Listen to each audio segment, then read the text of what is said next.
Right, hello and welcome. Today we are checking out the 1968 Dodge Charger RT 426 Hemi. Now before I start looking like a clickbait YouTuber, how you can get banned by using the Dodge Charger. So if you actually go in and create a livery recreating the General Lee from the Dukes of Hazzard and you include the Confederate flag, well, that is gonna be a breach of terms of service and that is gonna lead to your week-long ban, entire 7 days without you having access to Gran Turismo 7. But when I say it's a very thin line, because I've also seen people mention the fact that they just painted the Dodge orange and slapped the number 1 on it and didn't even include the flag and they still got banned. Now let's actually focus on the good with the Dodge Charger RT 426 Hemi. So you can pick this vehicle up from the legendary dealership for 158,000 credits, which actually isn't that bad. Now what do you get for spending said money? Well, you're never gonna guess this, a 426 Hemi. That is a 7-liter V8 that produces 425 brake horsepower. Now this power gets put through a 4-speed gearbox and that's honestly the downfall of the vehicle. Now the vehicle has a front engine rear wheel drive setup with the vehicle coming at just under 4,000 pounds, which is 1,805 kgs. Now the vehicle has a top speed of 124 miles per hour, which is 199.6 kilometers per hour. Yes, so the minute you hit 200, the car is going to be limited and you aren't going to be able to go much faster. So let's go in and talk about how it actually feels to be behind the wheel of this iconic vehicle. So around Kyoto Driving Park, you're going to be greeted with handling that is honestly kind of nice.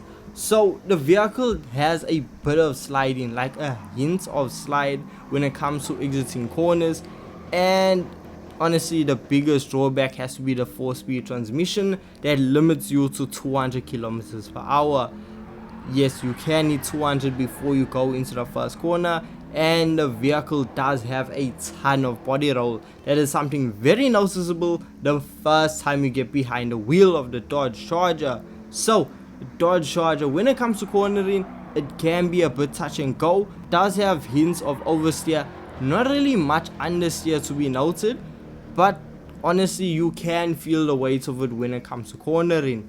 And even with the vehicle being limited to 200 kilometers per hour, you're still able to set lap times around a 2-minute mark around Kyoto Driving Park, which look, isn't the worst thing out there, but it for certain isn't fast at all. So if we now head on over to the tuning shop, well then we are going to be greeted with a lot of parts to really up that performance figure. So after spending a lot of money purchasing a lot of parts, well, you're going to be left with 971 brake horsepower and a weight of 1,335 kgs. Now I say, if we did have the option to put stage 4 weight reduction on this vehicle, we could have seen it come down to under 1,300 kgs and have it relatively lightweight. So sadly that isn't the case, so we just have to take what we have and move on. But this is still gonna make a massive improvement over the standard performance.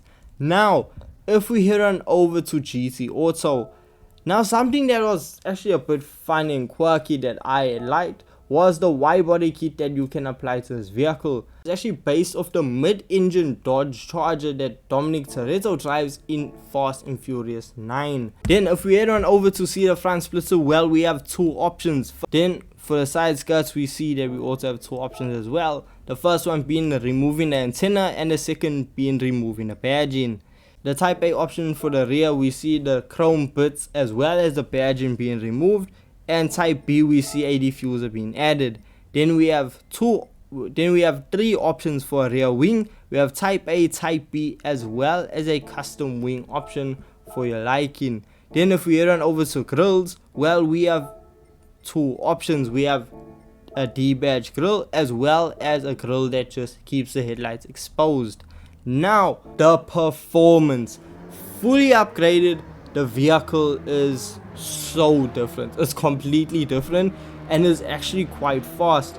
Now down the straightaway around Kyoto Driving Park, we are able to travel over 270 kilometers per hour before we need to slam on the brakes and make it around the first corner. And what caught me off guard was the fact of how flat the Dodge Charger actually takes corners. It has no body roll, it's perfectly set up for you to really push it through the corners.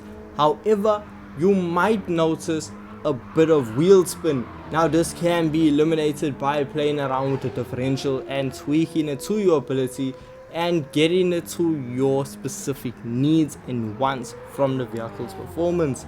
So at the first time going around the circuit, I just thought, I'm not even gonna play with that, I'm just gonna have it in its raw form and see what it gives. And it actually gave quite a lot. So I was setting lap times around the 1 minute 35 second mark, which was a lot faster than I thought. I thought this was going to be a 1 minute 40 vehicle, but apparently not. So with it setting lap times around that time, it's really good. Now the vehicle fully upgraded, max downforce on racing soft tires. The vehicle comes in at 731.38 performance points, which isn't too bad. However, if you are thinking of using this vehicle in events that are limited to 700 performance points and use this fuel consumption, well, you do not want to use it. Around the WTC 700 around Le Mans, this vehicle was able to complete a single lap before it needed to jump back into the pits.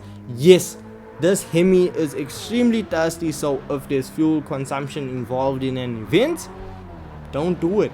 So the Dodge Charger, with me going in and tweaking the differential, I was able to actually lower my overall lap time by over a second, getting the vehicle to now set lap times around a 1 minute 34.3 I think, which is honestly, it's so fast and way above my expectations for this car. So the Dodge Charger RT426 Hemi did not disappoint at all. It's an absolute blast. It's so much fun. It has good customization and is actually kind of affordable, with it being under 200,000 credits. 158 for a vehicle like this isn't too shabby at all. Plus it comes with a load of history that I didn't even get to touch on in this video.